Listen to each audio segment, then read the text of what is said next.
If this is your first time on this channel, you are highly welcome.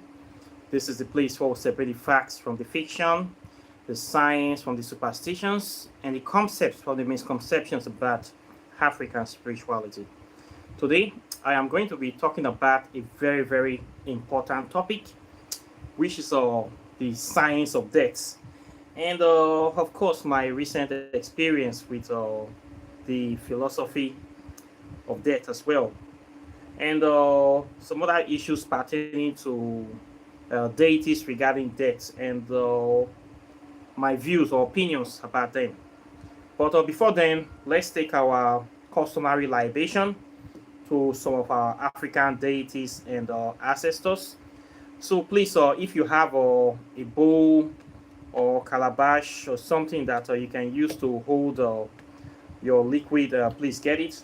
Then if you have any of your stuff that you normally drink, can be roots or herbs, sapling water, ogo, sogogoro, jetty, akweteshi, anything that you take to chill out, Coke, Fanta, water, any kind of liquid that you can drink.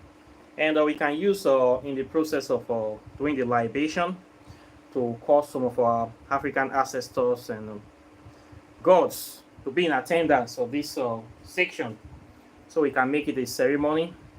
If nothing else, we just get to chill out and connect our spirit, our minds together, our body and soul together.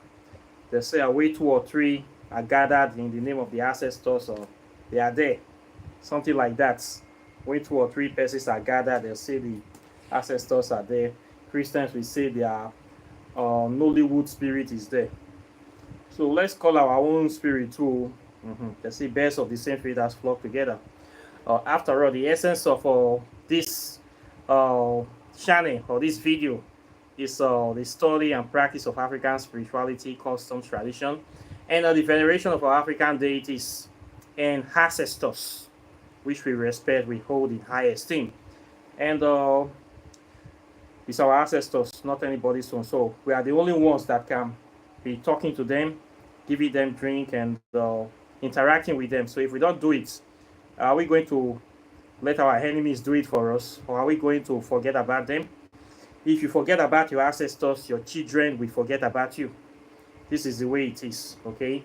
So get your liquid or get your bowl, in not for anything, just take 1 or 2 shots, okay? So I'll first of all be calling upon Eshu, open out the way.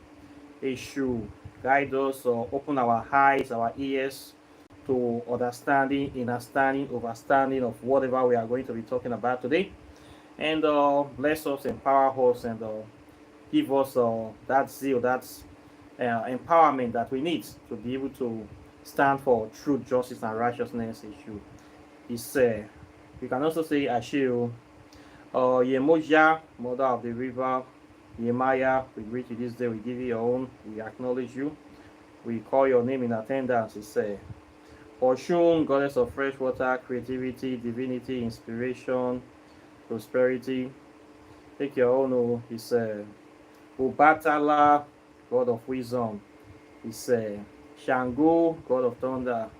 It's Haji, god of wealth. It's Oya, god of storms. Sekhmet is Orumila, god of wisdom, god of understanding. Is Ogun, god of iron. Is Ofuri, father of nature. Is give you your own. Igbo, god of war. Is Aziza, god of the forest, god of nature. Osinye, Hazaka. Is take your own. Baron Semidi is Mama Bridget, is Mama Shola, is Anubis, Impu, is Tehuti, Jehuti, is Santisma Muerte, is Bast, is Ologbo, is Ohore, is Elo, is great spirits of Africa, too numerous to mention. Spirit that stand for truth, justice, righteousness, harmonious balance. And we give una own, not too many, not too much. We're going to continue to stand by us or guide us and point us in the right direction. Then let's call some people, ancestors that have been before, that have done great things. People like Bob Marley, Lucky Dube, it's Majek Fashek, Malcolm X, Marcus Garvey, Martin Luther King, Nelson Mandela, Michael Jackson, some people are a bit controversial about Michael Jackson, but he's one of us, and he's a deity, whether we like it or not. He's one of us. We need to call him. And we can also venerate the living people that are still alive, that are worthy of emulation. I mentioned Burning Spear last time. We can venerate people that are still doing the work, people that we want to copy. We can call those living people. You can still venerate them. It's still the same thing. It's Harriet Tubman.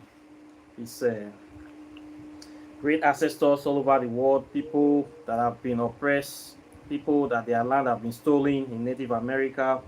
It's people in Canada, Native American ancestors. We give you this drink. Our African Aboriginal ancestors in Australia. It's people that were murdered in Congo. 15 million people that were killed in Congo genocide by King Leopold of Belgium. Remember the dead people. It's people that were killed in South Africa by the Eisenhower people, those racist apartheid people in South Africa. We remember the dead. We give them this drink, or we ask them to continue to fight for justice. People that have been oppressed, black people, indigenous people that have been wiped out by Christianity, Islam. We give them this drink. We have the spirits of our late ancestors to speak for us. Spirits of our ancestors that died for fighting for the freedom of Africa. We ask them to speak for us. People like Thomas Sankara, Sheikh Anta Diop, Dr. Joseph Ackerman, Ivan Septima, and too many of them, too numerous to mention. We give them this drink. We empower them. We ask their light to guide us and continue to protect us from now to infinity. We say this libation in the name of Amen-Ra, in the name of Olodumare, in the name of Hogene, in the name of Amadiowa, in the name of Ekwensu, in the name of all our African God spirits that stand for truth, justice, and freedom. So this is how we do it too. So now that this is out of the way, we can now start the topic of today. What I'll be talking about today is the thing of the philosophy that they call them Thanatology. When we say Thanatology, what does it mean? This is the grammar that they use in Western academia to refer to the study of death, loss, or the science of death, or how people react to death, this kind of thing. Okay, it's a very important science, and talks about what happens, why do people die, what happens in this kind of situation, and how can you be able to cope with it. The essence of this is that so that people can cope with death better. Okay, with the thought of dying, people should not look upon it like something to be dreadful or scared about, and they should be prepared for it, because everybody must die and something like that. But what I'll be talking today is about the spiritual study of Thanatology, the spiritual side of this science of death. And I'll be talking about it based on the principles of death.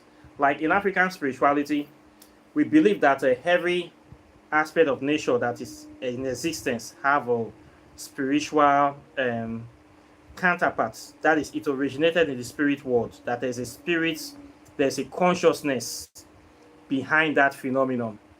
So based on this belief in Africa, we believe that not only humans have consciousness, we believe that the plants, they are conscious. We believe that immaterial objects like rocks, they are also conscious. The sea is conscious, the river is conscious, and abstract phenomena can also be conscious. So we have deities, that we see a deity that represents something like love, a deity that represents happiness, a deity that represents fertility, a deity that, of course, represents death. For somebody that is an atheist, an average human being, this is like madness to them. When you say, how can you say love have spirit? That love is it can be a conscious deity, or there's a conscious spirit behind this phenomenon. It does not make sense to regular people. Okay, they will see you, they will think you are mad. But when you come to the area of spirituality, especially in African spirituality, we don't see this as madness. We see this as a reality. Okay, we see this as a reality. We believe that there's a conscious force behind certain phenomena. There's a conscious force behind these 5 elements of nature. And the main study of African spirituality is the how to interact with the consciousness behind these phenomena in order to understand them better, and also in order to work with them better. So this is what we do here. To the average person, it could be considered as madness, that these people are mad. They don't know what they are talking about. But when you come into this part of town, this is reality. Okay? So Africans believe that there's a spirit that is behind this phenomenon of death, that there's a consciousness, and they interact. This consciousness can be interacted with, can be studied, and also some people also venerate it too. Okay, so based on this knowledge or this understanding, ancient African people, not only in Africa, all over the world, they have been indigenous people think the same way. And part of their spiritual practice is the understanding or the overstanding of these subjects. So you're going to find in Africa, let's use ancient Egypt, for example, Kushite Kemetic spirituality. We have different deities, more than 1,000 of them. Deities, there's deity for everything: deity of winds, deity of sound, of prosperity, of life, good, evil, every element, deity of iron, deity of water. Same thing you're going to find in West Africa. And of course, the deity of death. In ancient Egypt, the deity representing this phenomenon is the one they called Impu, or Anubis, the Greek name. You will know it is as this spirit with the jackal head, the head of a jackal. Okay, it also has a feminine version. Then the modern representation, or the Mexican, Latin American, or Native American, Aztec representation of this deity is the one they called Santisma, Muerte, Miticatucule. I cannot pronounce the name well, so say Miticatuculan or Miticatucule. The name is something, but now the deity have now evolved into what we know as Santisma Muerte, La Santisma Muerte. In the Mexican Aztec mythology, it used to be a male deity, but now it is represented as a female. It is still the same principle representing death. Okay, this deity and Anubis is the same principle representing death. So most people venerate, or they consider this deity as the angel of death. This deity is a deity that is in charge of this domain of people dying and coming, people crossing over, for anything that have the capacity to die, anything that can die. This deity is in control of that thing, has power over that thing. They have to pass through the gates of that thing to recycle themselves, to reincarnate. They must pass through this principle. So this principle is a very, very important principle in African spirituality. Okay, this principle is in charge of death. As a result of that, all humans is under this principle, because we cannot live forever. We must all die one day. So ancient Africans have known this, so they have taken it upon themselves to be studying this principle, and in order to understand it better and how to deal with it, how to work with it, and this kind of things. So we see this deity in Mexico, Latin America, and the deity, the veneration of this deity is becoming more and more popular every day. The cult of Santisma Muerte is growing bigger and bigger. It's going everywhere all over the world, and people are beginning to understand that this is a principle they cannot do without. So they need to understand it better. Okay, so we have this principle represented by the Anubis. Another principle for this representation in Asian Voodoo or Baron Semidi issue is also part of the principle too. Then this other deity, there's another deity that's in charge of this principle of death as well. So what you need to know about this principle is that it is a very real thing. Okay, it's a very real spirit, and it's something that you just cannot ignore when you come into the study of African spirituality. You just cannot ignore. Death is everywhere. You can feel it everywhere. You can see it everywhere. It is part of nature. Okay, without this principle of death, there will be no life. When you plant a seed in the ground, in order for that seed to germinate, it needs to die. You can see this every day by studying nature. You see how some other animals have to kill other animals to survive. You see lions going after giraffes and goats and ram sheep. You will also see how the sheep and the giraffes and goats have to eat grass to survive.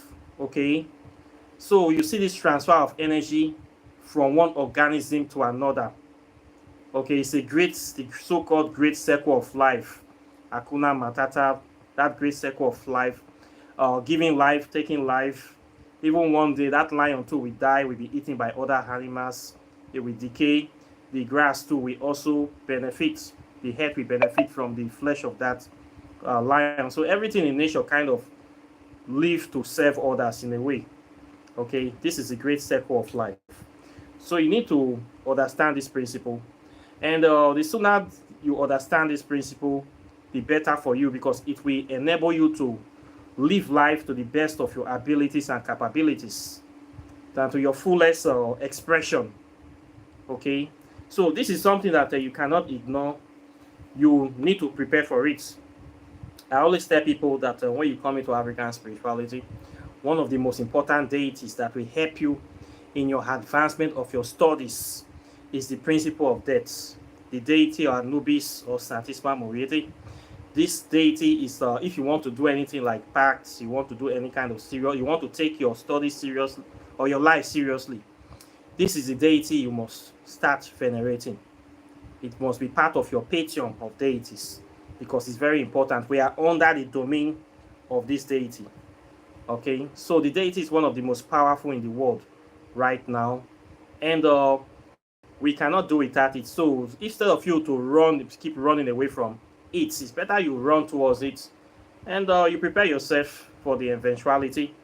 It will make you live life fast. It will advance your spiritual evolution and development very, very much. So you see a lot of people in this life now, they are afraid to die, especially the Christians. The Christians that claim that heaven is real, they are so-called Godfather, have mansions of gold and diamonds and everything. They are the ones that are afraid of death the most. How come? I mean, if my father have a lot of mansions somewhere else, why am I wasting time suffering on this earth? Why am I wasting time sweating, struggling? I should just go there right now, just like the prodigal son.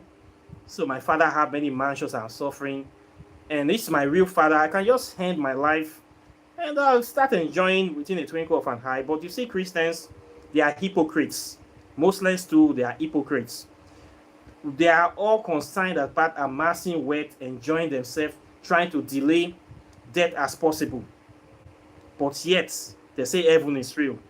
If heaven is real, white people will never introduce the Bible to Africa. They will hide that Bible from Africa, the way they hide all their wealth, the way they hide all their best technology, all their weapons, anything that will improve our life. This thing is hypocrisy, the hypocrisy of Christianity. They don't want us around, but they want us dead, but they want us to we die. So all these things is things that should open your heart, that heaven is not real. Heaven is a place of life, and this real life is the place that we need to come here as spirits to reincarnate to experience life in physical form. So when we come to this place, we are under the domain of this principle of death, and we must venerate this principle so that it will make us not to waste our time here. Okay, it will make us not to waste our time here. It will make us to be very, very active and productive and very conscious of leaving a very powerful legacy for the next generation. When you see white people or other races, the Japanese, Asian people, Chinese type people, you see them building their country, designing, empowering themselves, making their country a better place, because they know that there's no heaven. And they know that if there's any chance at all, they will reincarnate back into this earth. So they are preparing a good place for themselves, so that when they reincarnate back, they are going to come to somewhere good, because they have laid the foundation. They know all these principles. But Africans and Latin America, they are the only people that thinks that they are going to heaven. And so even the so-called Europeans, they don't go to church. They know that religion is just something to enslave Africans. Their countries is very beautiful. They know all these things. Only African people don't know this. So when they die, they will come back to a better place, to a better future. So they are creating generational wealth for their children, for their family. They have life insurance. They always make sure that they pass wealth to their children, to their offspring, because they know that when those offerings give birth within the next 2 generations, they're going to reincarnate back into that family bloodline, and they're going to be sitting on wealth waiting for them. So you see them, people that have wisdom, they are amassing wealth. People like the Jeff Bezos, the Mark Zuckerberg. You see all these people amassing wealth upon wealth upon wealth upon wealth, generational wealth, because they know they will reincarnate back into their bloodline, and they will have money waiting for them.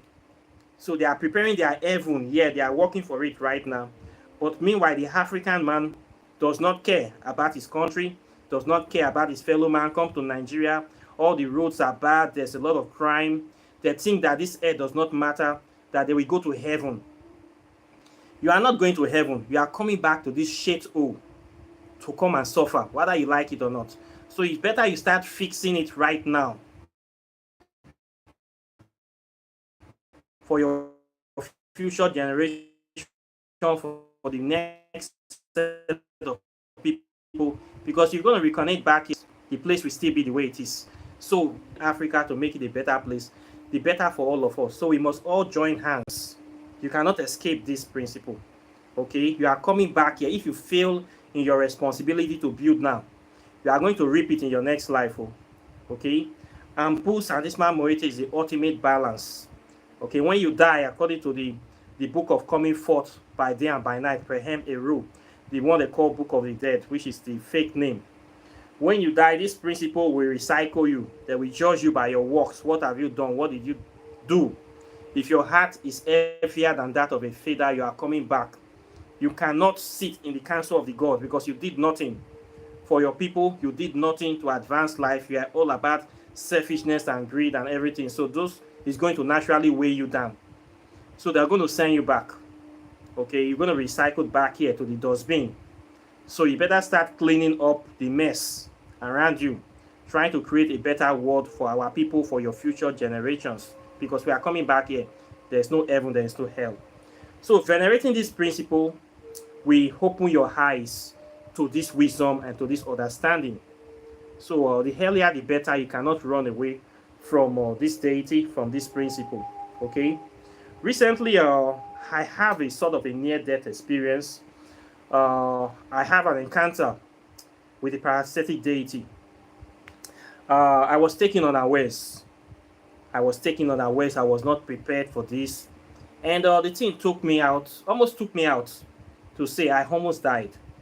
And what happened to me is that when I made contact with this thing, I didn't understand it. But the thing knew me, but I didn't know what I was dealing with until it started attacking me. And the instant I made contact with this, we disagreed. As I was going home, this thing followed me home. And it started attacking me. It was draining me. It was trying to paralyze me. It took hold of my nervous system. It didn't want just to paralyze me. Like, I felt I was having a stroke. Half of my body was just so weak. I was being drained, and my spirit was trying to leave my body. When you have this kind of experience, it's like I just wanted to die for whatever reason. This thing just wanted to kill me. And I have never met this thing before in my life until that very day. I do not have any quarrel with this thing. I have never met it before. My first contact with this very thing, it just wanted to take me out. I don't know why. Just wanted to kill me. So for 7 days, I was under serious bandage. I was like, my half of my body was kind of paralyzed. My mind was going off the place. Different things were just happening to me, so spiritual and physical. That very day I made contact. I came back. I had an accident in front of my house. One of my brothers was arrested. And things just start happening. I would just feel drains. So when this attack started, I was very close to death. Let me say it this way. I was like face to face with death. And what happened to me, what I felt during this time, I didn't feel regrets. I did not feel pain. Ironically, I didn't feel anger. I did not have any feeling.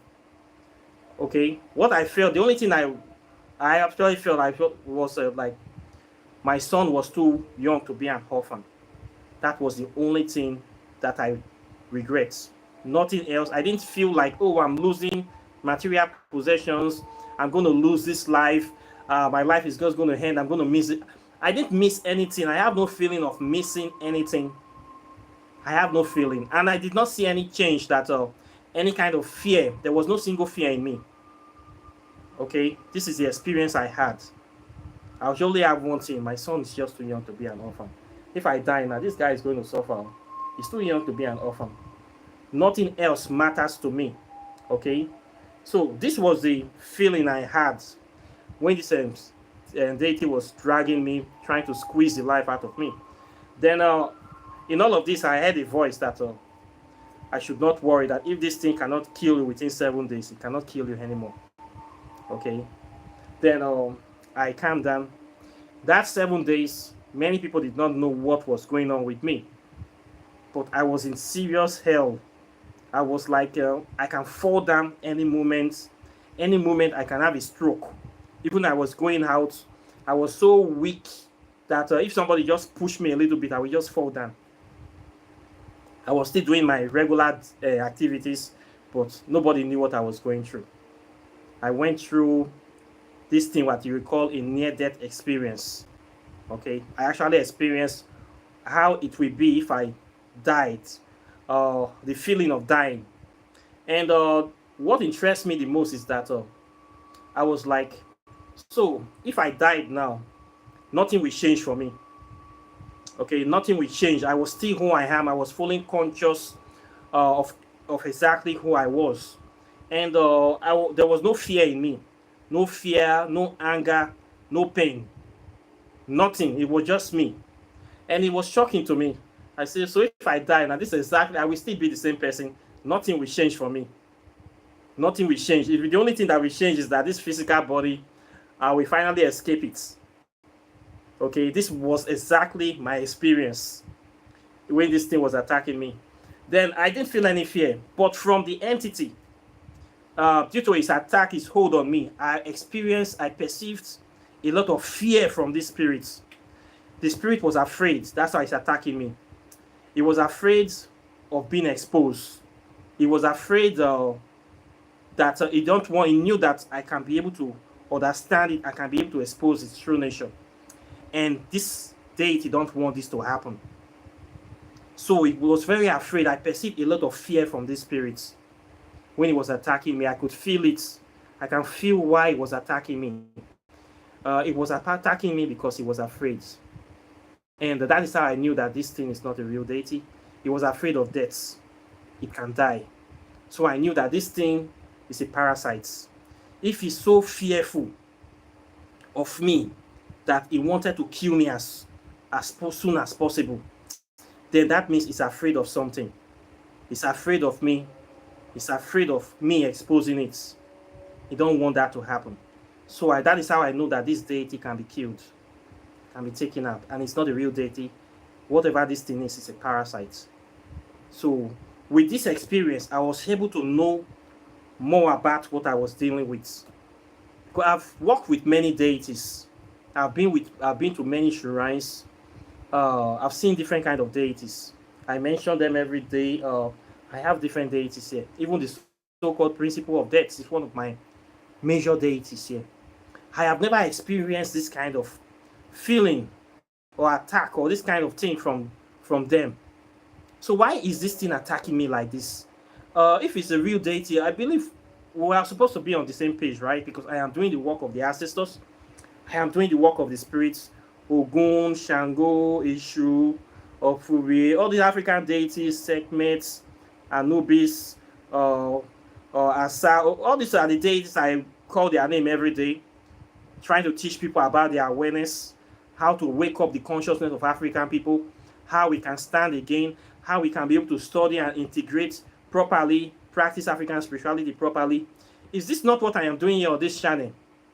So why will it does it make sense to these deities I am doing their work to start attacking me, to kill me again? Me that is doing the work of the deities, me that is doing the work of the ancestors. Does it make sense to them? Why would they want to kill me? Of course, they're not going to kill me because I am doing their work. I am totally in alignment with them. We are working together. Okay? These principles is what I'm doing. I've dedicated my life to the study, understanding, veneration of these deities. Okay? We are working together. So, any principle that is against what I am doing in this channel is an enemy to these deities that I'm working in. It's an enemy to Africa. It's an enemy to me. So whatever this thing that is attacking me, that attacked me, is not a friend to Africa. It's not a friend to any of these other spirits that I'm working with. Okay? This is how I know. Because if they are working together, if they are the same, I don't see why you would be attacking me. I was expecting that the deity will actually be happy to meet me. But I was wrong. This one wants to kill me instantly. And as a result of this, I got a near-death experience. It was so funny. I was shocked. I never expected it to happen. Okay? So, as a result of that, I have to do deep research to discover that, oh boy, not all the things we call spirits are real spirits. So, in Africa, not all of them have your best interest at heart. Some of them are parasites. So, some of them are here to kill you, to destroy you, to enslave you, nothing more, nothing less. Okay? So this is my experience with this. So when it happened to me, I believe that why I am still here today, I'm not in an hospital bed or I've not died, is because I am doing the right thing. And the good spirits of Africa are with me. And they are the ones that have protected me from this evil deity. That is why I could not kill, because the thing really tried. It really tried its best to squeeze the life out of me. The thing really tried. If not for the ancestors, thank God for Santisma Muerte. I thank God for Ampu. I thank God for Teuti. Oh, I thank God. If not, thank God for them. The thing would have taken me out. This thing was very powerful and very, very vicious, and the thing was very desperate too. And there was a lot of fear. It was so afraid of me. Why is it so afraid? I've never experienced this kind of fear from a so-called spirit before. So afraid of me. Just want to take me out. For what? What did I do to you? Have I met you before? Hello, sorry, my stream just got interrupted. Oh, are you there? Yes. So the stream just got interrupted. I don't know what is wrong. We're having network issues from time to time. So this is my experience. So this was my experience with death recently. Okay, so it surprised me a lot because me, I have been venerating Santisma Muerte for quite some time, and it's one of my principal deity. Okay, it was part of. So when the thing happened, I didn't feel any kind of fear. There was no fear in me. There was no fear. There was no anger. There was no pain. There was no regrets. So it was like I was already prepared. I have prepared for death already. I have prepared for death already, so I can die anytime. Network again. Oh. it wasn't an hindrance for me. I didn't see it like anything to fear. So I guess it's one of the benefits or perks of venerating the principle of death. Venerating this principle will prepare you for the afterlife. Okay, it is not something that we should fear. It is something that we should prepare our minds, our hearts, and our soul for. So I will encourage people to have this principle as part of your deity. Uh, what it will teach you is how to live life according to your fullest. Okay, what it will teach you how to live life according to delivering. You are actually doing the work you are supposed to do in this earth. You will not be afraid of dying. You are actually giving out your gifts, your talents. You are using it to help people, empower people, to bring peace, happiness, love, unity, and balance to this earth. You will never be afraid of dying. And you will be well rewarded, because the ancestors, the spirits, that will always be with you, because you are seen to be doing the work you are doing. So they will always be guiding you, they will always be protecting you.